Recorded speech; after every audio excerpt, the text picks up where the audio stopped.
ICC should not expect any cooperation from government either. And Donald Trump returns to the White House to talk about the transition of power with outgoing President Joe Biden. He has also started picking people for his second shot at a government that will make America great again.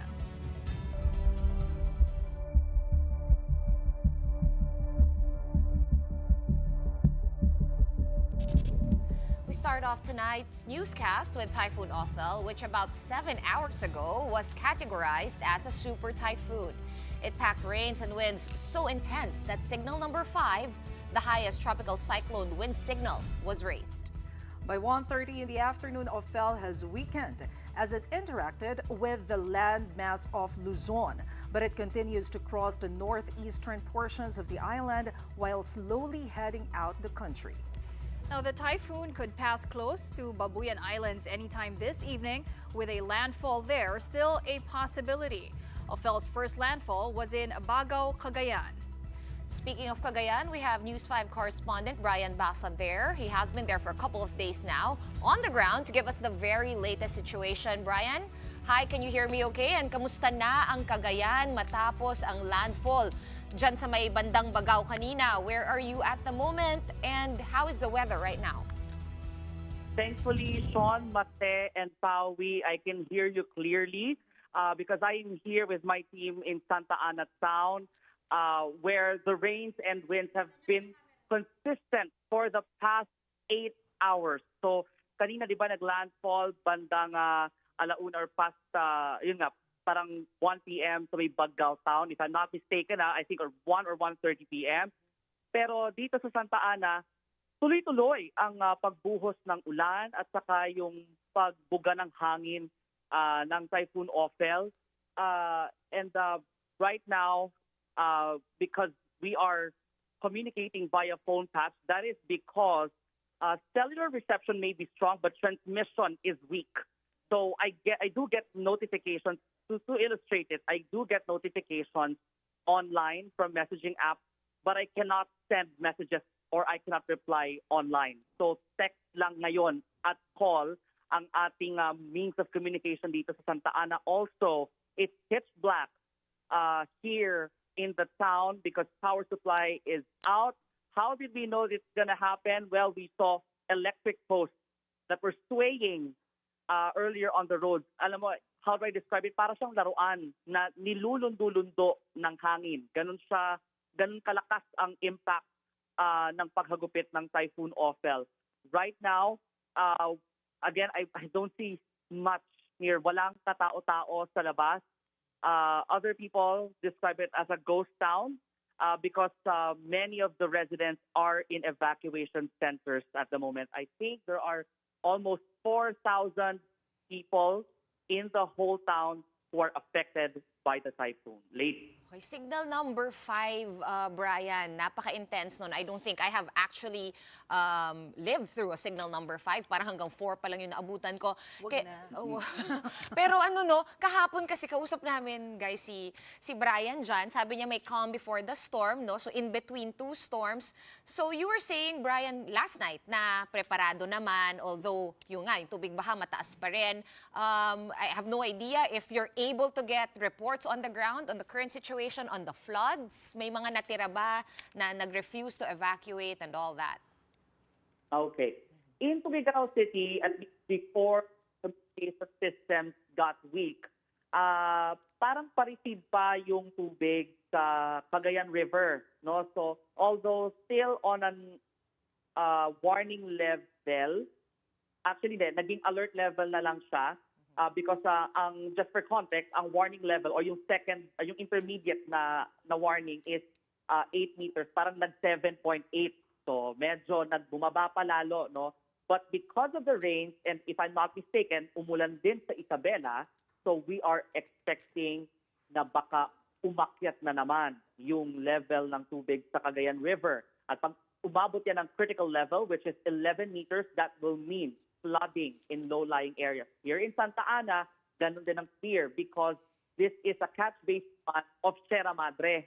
So pag bumagsak ang tubig sa Sierra Madre, it will flow through the 3 rivers that pass through Santa Ana. Ngayon, merong isang ilog near Barangay Kasagan. It's one of the villages here. Umapaw na raw. That's what we've heard. Umapaw na raw yung tubig. That's why there's flooding in Barangay Kasagan and Barangay Batuparada. Also, looks like it is impassable doon sa boundary ng Santa Ana and the neighboring town of Gonzaga, which is also experiencing flash floods at the moment. That's why it looks like there will be trouble for people who will try to enter and leave Santa Ana. So communications are weak, communication systems, electricity, it's down, so people are depending on generators. And then there's the flooding in at least two barangays, and mukhang impassable pa. Hindi pa makakapasok yung mga tao, at least by land, here in Santa Ana. Brian, nandyan ka na rin during Typhoon Nika sa norte. So how do you compare the two typhoons in terms of yung lakas ng hangin, in terms of yung buhos ng ulan? Mas matindi ba tong si Super Typhoon Ofel? Yes, if si Ate Masyat. Hi, Mase. Yes. So yes, the fact that it has surged to a super typhoon at some point only goes to show its strength, no? Tinanong natin si Santa Ana Mayor Nelson Robinho. So, would you say that Super Typhoon Ofel is stronger than the 5 other storms na sinundan nito? And he agreed. He said, yes, it is. Kasi when you look at the surroundings here, at least kung makikita nyo sana ang naaaninag ko at this hour, the rains talagang very consistent. And the way the wind blows, so yung puhos talaga ng ulan, it gets slanted. So you know it's strong. And if you're inside the building you will hear the wind. Yun ngayon lang ako nakarinig, no? In the one year that I've been covering storms, ngayon lang ako nakarinig ng howling wind na kasing tunog ng eroplano. When you're inside kasi the building, pag dumaan yung hangin malakas, it passes through the tree trunk. Of course, it slams against concrete. So that creates that howling sound. So I don't know if you've seen it. I posted it on social media bago nawat ng signal, so you can check it out there.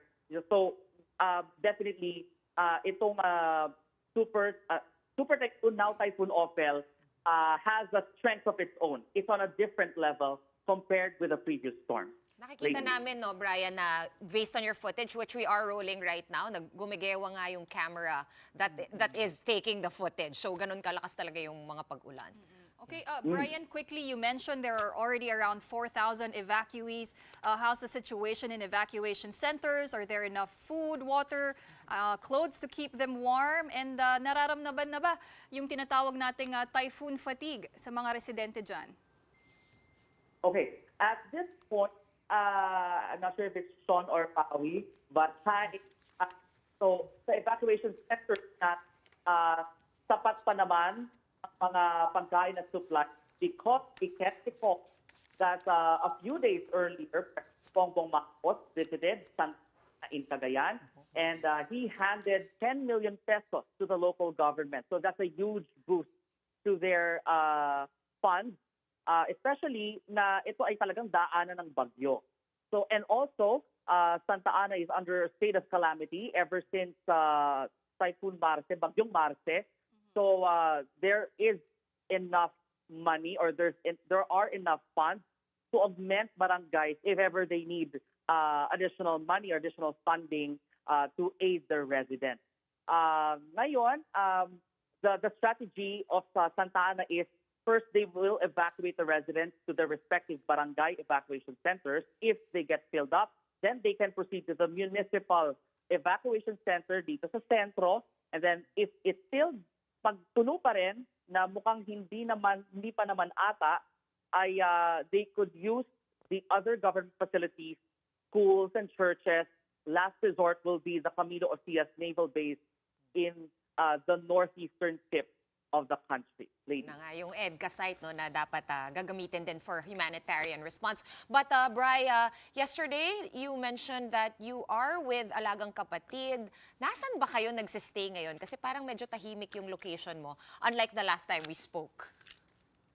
Okay, tayo kasi sa loob ng munisipyo, we can, as much as we want to go around and check on the latest situation in different areas, medyo hirap pa kaming gawin yon again because of the consistent downpour. And I'm not sure if you could hear it right now, medyo umiihip ngayon yung, we can feel the wind right now.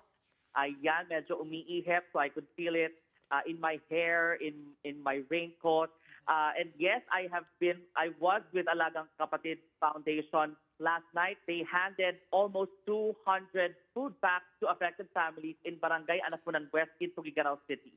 This morning, when we left Tuguegarao City for Santa Ana, sila naman nagpunta at nag-set up ng base sa Apari. So from there, they could branch out to other towns that are affected by the typhoon. Especially, that's because yung nadaanan ng storm, ay ang nakahagip nito is really the northeastern and the northern portion of the country. So sana raw maabutan nila yung Bagao, kung saan naglandfall, Gonzaga, where there are flash floods, also yung Bugay. We've been hearing also reports of yung strengthened impact, kumbaga, yung talaga ramdam yung impact ng bagyo roon. Of course, here in Santa Ana, na laging dinadaanan ng bagyo. So they will try to reach as much as possible. They're ready with the food pack.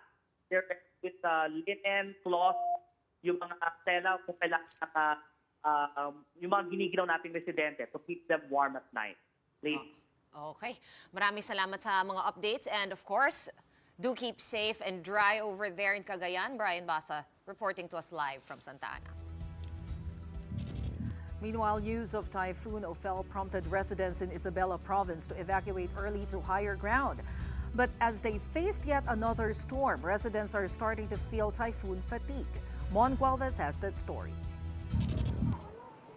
Residents of Barangay Casibarag Norte in Cabagan, Isabela braved the rains and the high flood to move to safer ground.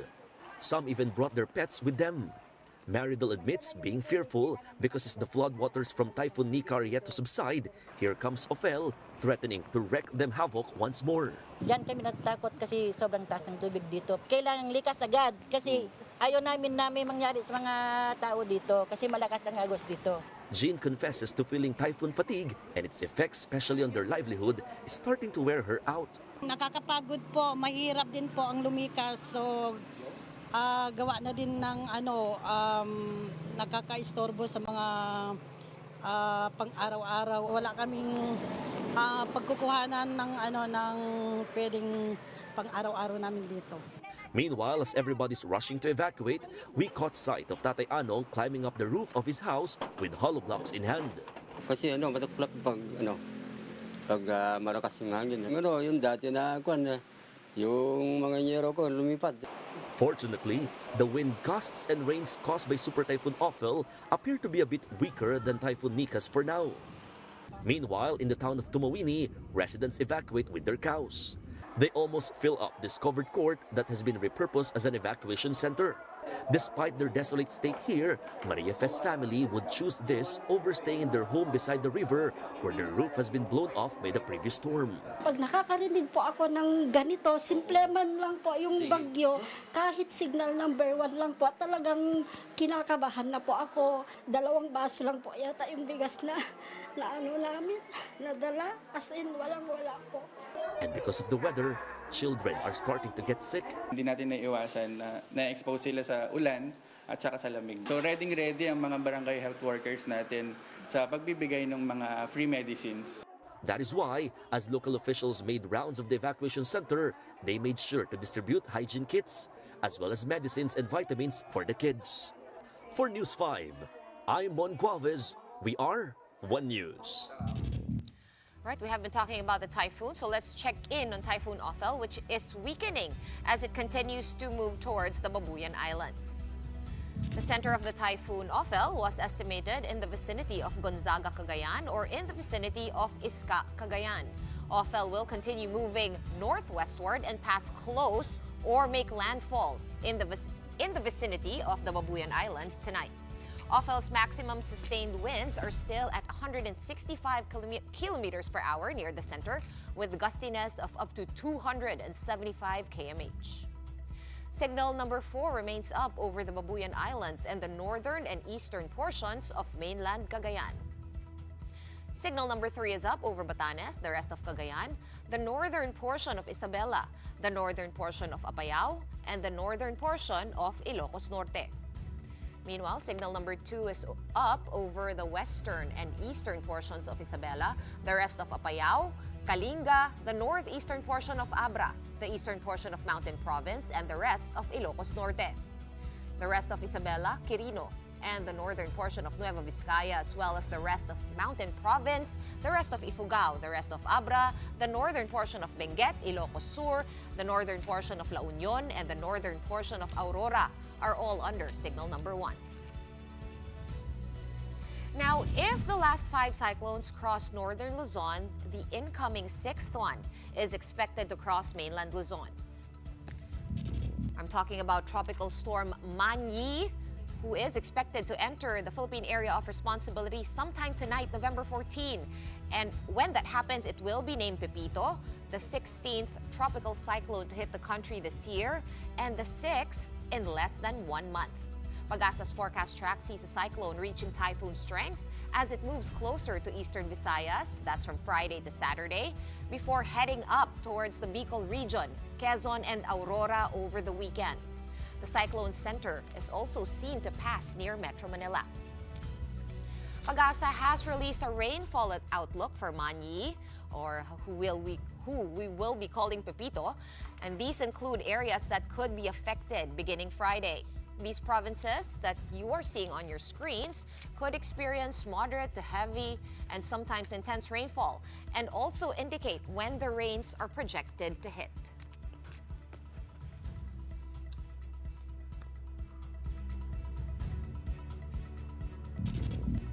So this one's going to be different, a slightly different track, a bit lower, which means it's going to hit us. So medyo magpapahinga lang ng konti yung northern part of Luzon. But then since etong si Typhoon Pepito, kapag pumasok na siya dito, ang target naman niya ay southern Luzon, including Bicol, pati Samar pala kasama. And of course, even Central Luzon, even tayo dito sa Metro Manila. So kailangan nating maghanda kahit dito. Narinig ko yung yung nagpa-press con yung Pag-asa. This was hindi nga kay Ofel, kay Nika pa. Sabi niya na may nagtanong kasi La Nina pala ngayon. So talagang tuloy-tuloy talaga yung build-up ng bagyo. Although normally nga in November, talaga namang nakaka-experience tayo ng maraming bagyo, di ba? Pero yung itong non-stop, sunod-sunod. Sabi niya mga 7 times pa lang daw yung parang similar to this na nagyari. But they also happen in La Nina years. Kaya nagkakaroon tayo ng typhoon fatigue because of this. Pero of course, aside dun sa damages, ang concern din natin, yung quick response fund. Ano because we don't have enough money anymore. Actually, yung DSWD, yung sinasabi niya, from more or less nasa 1 billion pesos na yung nagagastos. Ang naiiwan na lang na funds for them, nasa 100 million pesos. Pero since we're still expecting Typhoon Pepito to come in the Philippine Area of Responsibility, they have to prepare. They asked the DBM for additional 875 million pesos. They expect the fund at least sana within this week, if not next week, kasi papasok na yung bagyong Pepito sa weekend. So we really need funds for this. Pero nauumentohan naman itong QRF or Quick Response Fund kasi marami nagpanik nung sinabi ni BBM na ubos na daw. Meron naman daw kinukuha na ibang mga allocations. Pero kasi pag inisip mo, for example, yung mga assistance dun sa mga families affected, 10,000 pesos lang yung binibigay sa kanila. Ha? So kung damaged yung kanilang mga houses, hanggang saan yung aabutin ng 10,000 pesos? Very limited lang yun. Be enough. But for now, we're going to be taking a quick break, and coming up next, former President Rodrigo Duterte lost his cool last night at the House Quad Committee hearing. The object of his rage, former Senator Sonny Trillanes, whom we are speaking to right after this break. Keep it here on One News.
watching the big story here on One News.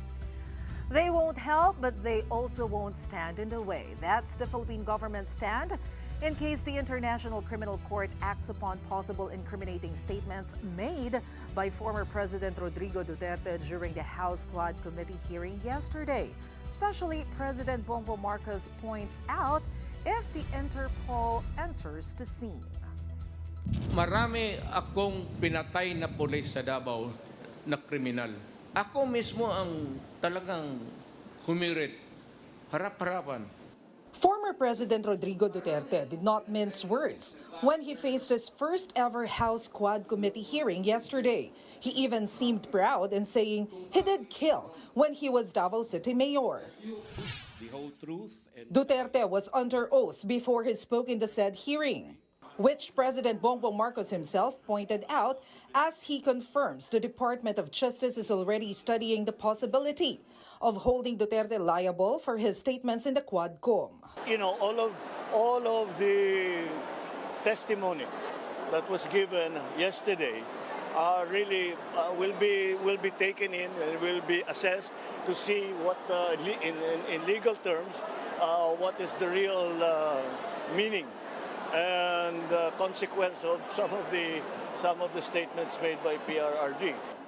The president also acknowledges many are still seeking justice from the extrajudicial killings during the Duterte administration's war on drugs. And if I am found guilty, I will go to prison and rot there for all time.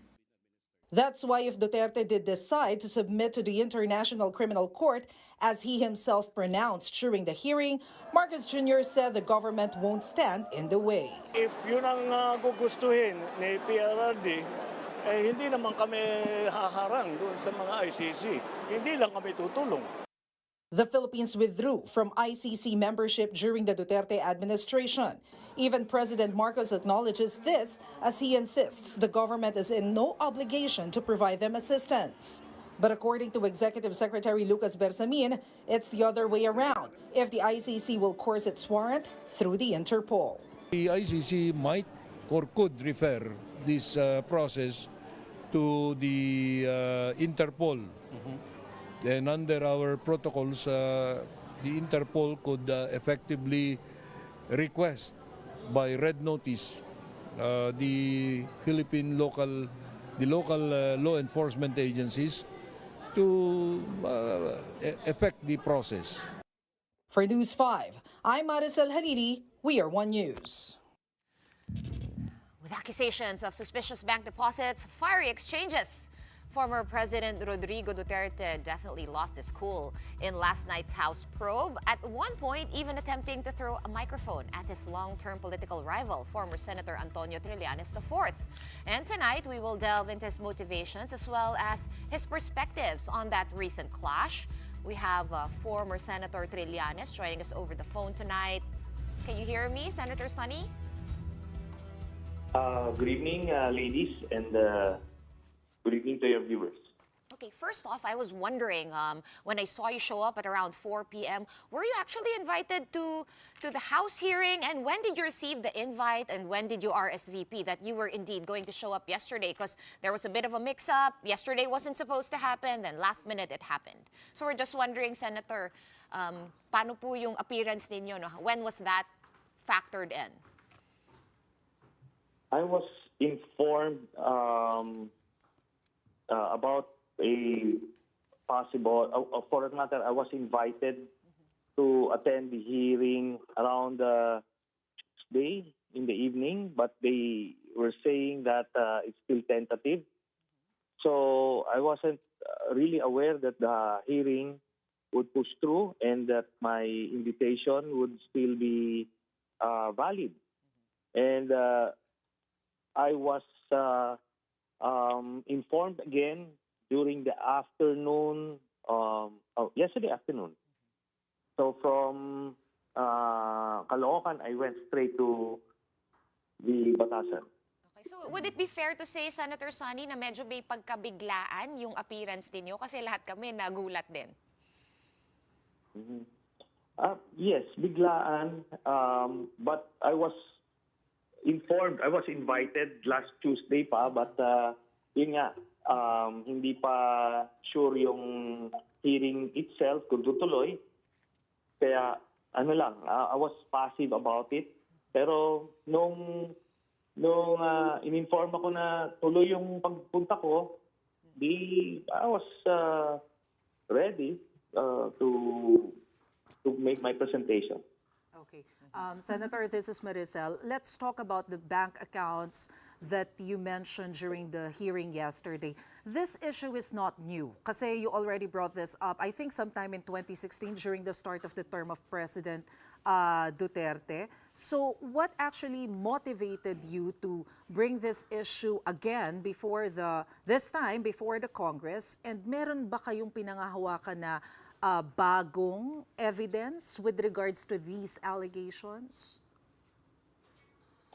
I was motivated to present it again because it was never addressed. Palaging iniiwasan niya ni Duterte 2016 pa lang. If you would recall, when I brought it up, he was initially denying its existence. Then, nung may mga nag-deposit doon sa account na yon to prove na existing yung accounts, he was forced to admit it. Tapos, challenge niya ako to go to BPI Julia Vargas branch to disprove yung mga allegations ko. Pero he never showed up. No? Tapos, nung nanalo na siya, iniwasan na yung issue. So, ginamit ko yan as part of the evidence of the plunder case that I filed against Duterte. And yun na, eventually, na-validate yan ng ombudsman mismo. Kaya ito na ngayon. Pero nung na-validate yun, he fired the deputy ombudsman. So palagi niyang iniiwasan to. Kaya it was the perfect time yesterday. Ando doon siya. E di namilipit siya kung paano siya lulusot. But what do you think of his reactions during the hearing, sir? Kasi yun nga, nabanggit natin kanina, parang akmang mambabato pa siya ng microphone. And ang ending, he didn't sign the waiver. Ganun nga po yan si Duterte palagi. When cornered, he would make a scene para ma-divert yung issue. That's how he manipulates and controls yung mga ganyan mga forum. Kaya nga, at every turn yesterday, I wanted him to be pushed in a corner para makita ng mga tao na how evasive he is. Ano? At yun na ngayon, yung actions niya would reveal na totoo yung allegations ko. Kasi remember when he alleged that I had foreign bank accounts, anong ginawa ko? Pinirmahan ko kagad yung waiver. Sinama ko pa yung media sa Singapore to disprove na mali yung to disprove yung allegations niya against me. Ganun dapat ang actions ng taong wrongly accused. Siya hindi eh. Namimilipit siya eh. Di ba? Senator, konting clarification lang, no? Nabanggit nyo naman mismo sa Quadcom hearing na this is not a new issue. Like you said now, no? Gusto mo lang mag-bring attention to it ulit since dinedma siya dati. Pero you said na someone just handed you these bank documents. As we know, sobrang higpit ng bank secrecy laws natin. The former president even said na pwede kanyang kasuhan for this. I believe nung time na pumutok tong issue, maybe Masek can help me remember, parang ang pagka-explain nila are these are campaign funds and campaign donations. Are you not buying that? I'm not buying that because in the documents, 2007 or 2006 nag-start yung mga deposits doon. Tapos, ang very critical doon sa pinalabas ko kahapon, during the period ng 2011 to 2013, every 6 months, nagbibigay ng dividend yung drug lord sa kanilang pamilya. Manager's checks ito na ini-encash nila. Kaya na-flag dun sa documents na yon. So every 6 months, around 40 to 50 million ang dividend. So anong klaseng business yon na magdi-dividend na ganon? Coming from this character na in-identify ni Arturo Las Cañas as one of the drug lords na kapartner ni Duterte. Senator, during the hearing, no, you did reference deposits made by a known campaign contributor na si Sammy Uy. And he is alleged to have drug connections. Sen, how central is Sammy Uy? How central is this figure in your investigation? Well, according to Arturo Las Cañas, who is an insider do sa grupo ni Duterte, tatlo yan silang characters, si Sammy Uy, Michael Yang, and Charlie Tan. Si Michael Yang, ito na yung na-identify ni Colonel Asierto at ni Jimmy Guban as the drug lord behind the magnetic lifters na Cebu. O si Charlie Tan naman yung na-identify ko na drug lord behind the 6.4 billion peso Cebu shipment. Tapos itong si Sammy Uy, ito yung frontman daw ni Michael Yang doon sa Davao City. Kaya yun ang relationship nila with each other. Pero lahat silang tatlo part of the same syndicate na kasama si Duterte. Tapos yan lumalabas na campaign contributor. Pero doon sa bank accounts na nakita natin, na pinakita ko kagabi, 40 to 50 million ang dividend niya na ini-spread dun sa buong pamilya ni Duterte every 6 months. So, ini-encash yung check initially siguro until they found out later na mas magandang walang paper trail, doon na, diretso na nilang dinideposit sa account. Kaya proceeds of the illegal drug trade ito, maliwanag po yan. Okay, so ano pong next steps ninyo? I understand may kaso na very quickly lang, Senator. Okay, so ngayon nailabas na. It has gotten the attention, which was your motivation for presenting it yesterday. What's next? What's next is iimbitahin nila si Overall Deputy Ombudsman Arturo Carandang, who was able to confirm the authenticity of these documents that I presented. So yun na ngayon. Pag na-present na yun, ito na ngayon. Huling-huli na sila Duterte. And kung darating man na magkakaroon ng impeachment case si Sara Duterte, kasi impeachable ito, no? Kasi joint account sila ni Duterte and VP Sara. So, since exempted sa bank secrecy law ang impeachment, lalabas lahat yan.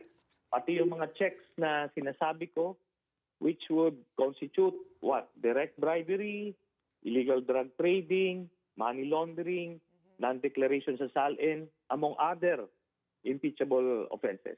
Okay, abangan namin ang susunod na kabanata. I believe that is scheduled for November 21, next Thursday. Pero sa ngayon, maraming salamat muna sa pagpapaunlak and for your time tonight, former Senator Antonio Trillanes IV. We're going to pause for another quick break, but up next, after former President Duterte's testimony yesterday, who will be invited next to the Quad Committee hearing at the lower chamber? We'll be speaking with Quadcom's lead chairman, Congressman Ace Barbers, when the big story returns. Keep it here.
You're back with us here on The Big Story.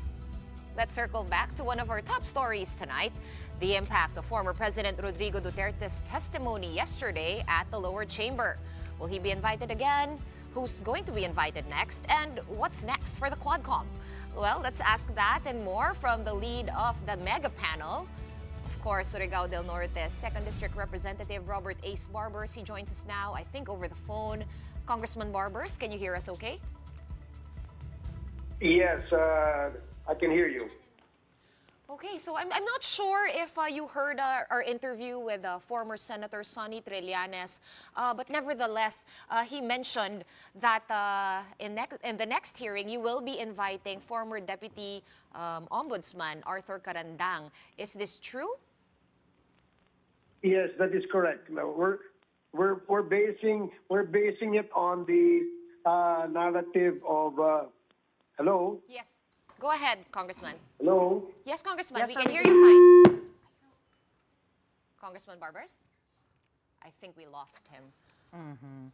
Okay, sayang no. Sa pagbabalik kasi ni Congressman Barbers, Bitin. of course, gusto natin na malaman na ano ba yung assessment niya dun sa statement na binigay ni former President Rodrigo Duterte? I mean, what are the highlights? Paano makakatulong yung Sa mga committee statement report. na yan sa committee report? And of course, how will it affect the war on drugs issue?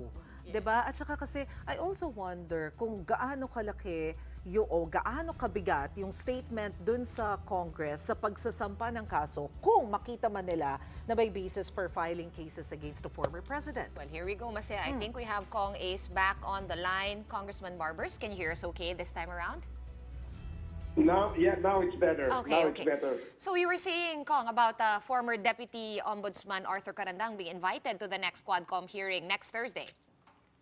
Yes, that is correct because the name of Deputy Ombudsman Carandang was mentioned in the committee hearing last night.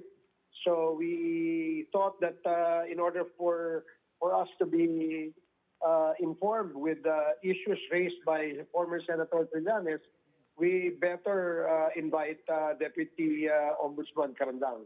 Okay, before Mase asks you more about like the highlights and the meteor parts of the whole 14-hour hearing yesterday, I asked this to a former Senator Sonny Trillanes. It would seem kasi na biglaan siyang nag-appear. He said you invited him on Tuesday, but on Tuesday, that was that whole debate whether matutuloy ba, na-cancel ba, and then President Duterte said he would show up.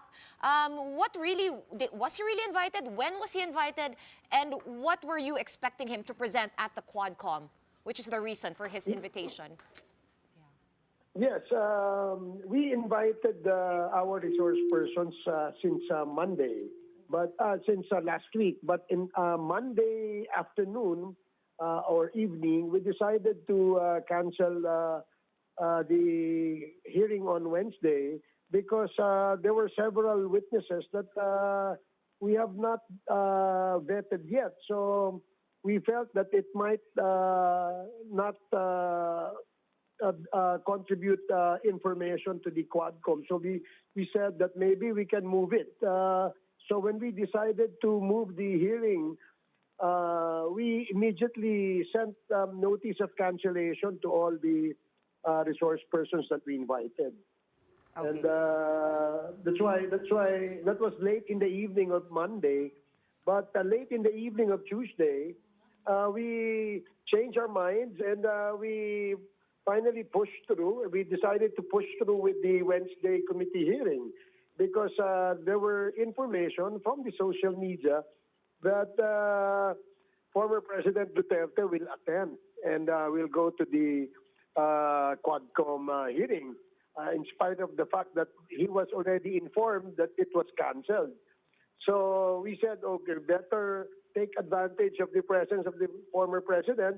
So we immediately scheduled a hearing after canceling it for a few hours, and then we're back to pursuing the committee hearing again. Okay, Congressman Barbers, let's talk about the statement of former President Rodrigo Duterte. How satisfied are you with all the information that was given by PRRD yesterday during the hearing? Ano yung highlights na nakita ninyo na talagang makakatulong dun sa issues on war on drugs? Well, there were several revelations he made, no? In some of those revelations were already made in the Senate hearing, and it was just repeated last night in the Quadcom hearing. And additional information that he shared was the statement that he made that he was ready to face the ICC. That's one. Number two, he also made a statement pertaining to the issue on planting of evidence. Apparently, when he was mayor, I think there were instances where some of his police were planting evidence against a suspect.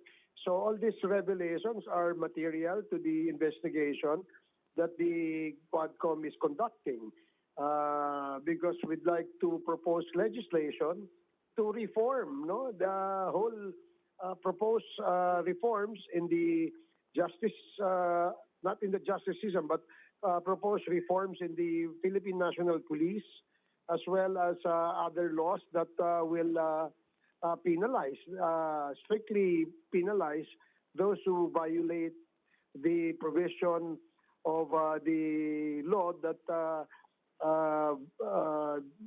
disallow, what do you call this, the planting of evidence. What about, right. Kong Ace, what about revising the revised penal code? The president gave a suggestion at some point. I forgot at which point. It was very long, but he said, it's very old, it's not updated, and it, does not go with the times.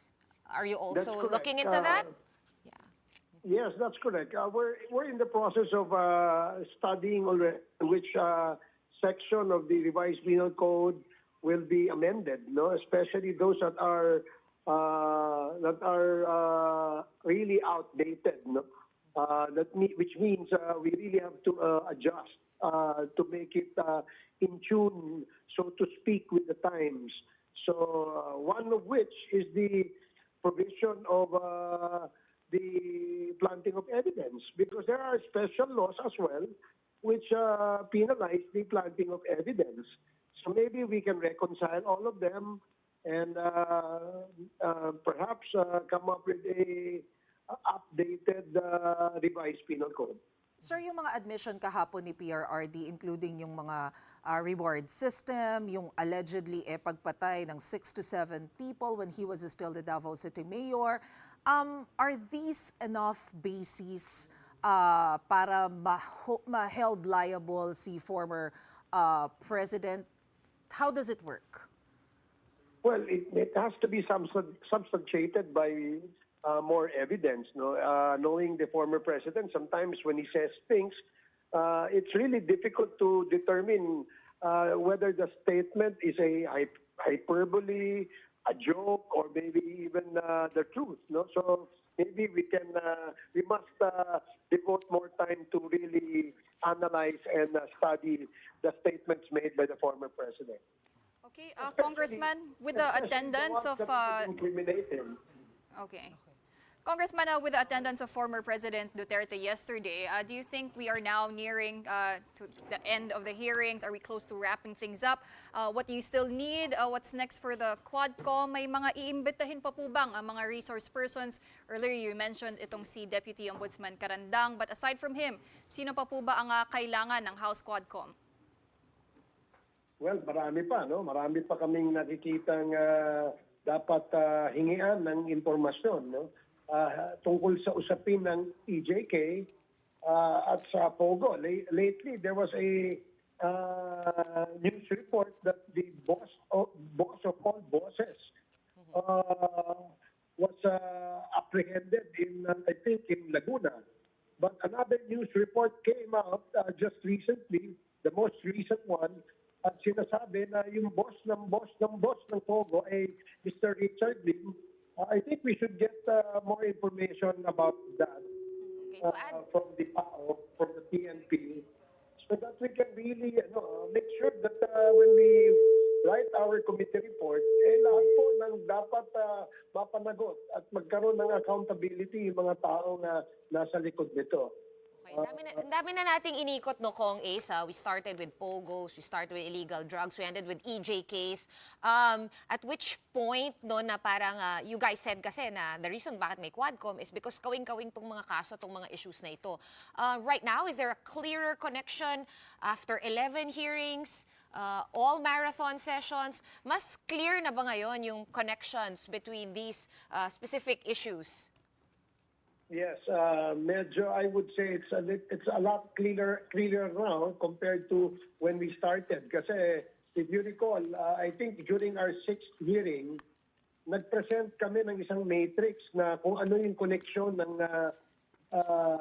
drug trafficking and drug syndicates, buying lands, then later on opening up businesses like POGOs to launder the proceeds of their illegal activities. So sabi namin, may talagang connection ito.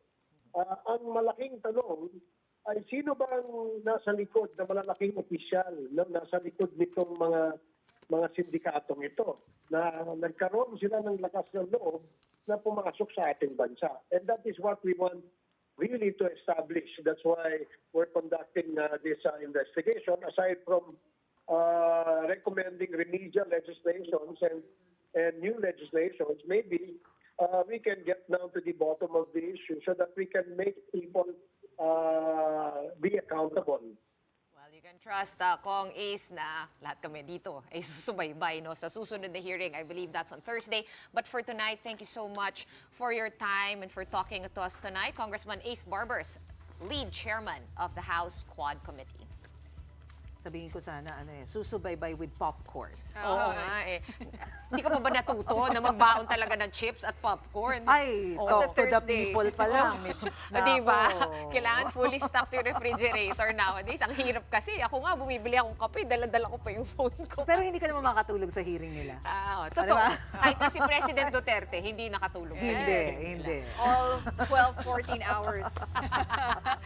All right, but for tonight, that's the show for us here on The Big Story. We are One News, all sides, all the time. Thanks for tuning in and have a good night. But wait, you have to stay tuned because coming up next is Play-by-Play with Andre Felix and Cheska Leton Calao, ang talagang the best na panghimagas after a marathon Quadcom hearing. Pero kung nabitin kayo Tito Sean, Ate Mase, and Boss Pawi, pwede naman kayo din, ituloy-tuloy nyo na dito. Dahil why not? sobrang mahaba-habang usapan yan, sabi nga ni Mase, popcorn na lang daw Please bring the popcorn and the chips. Yes. Thank you so much. Tama. Tapos sagot na namin ng, Sports. Kwentuhan sa sports. Well, speaking of which, we've got the undefeated Cleveland Cavaliers getting their 13th win in a row and a couple of offensive explosions from the Greek freak, Giannis Antetokounmpo, and the alien, Victor Wembanyama. Plus, we've got updates from the PVL All-Filipino Conference. Another packed show today. I'm Andre Felix. And I'm Cheska Leton Calao. And here's tonight's Play-by-Play. Ramiro, the show by Mamoy Lee. Victor Moves puts it on. Unbelievable. Gemma on the left side.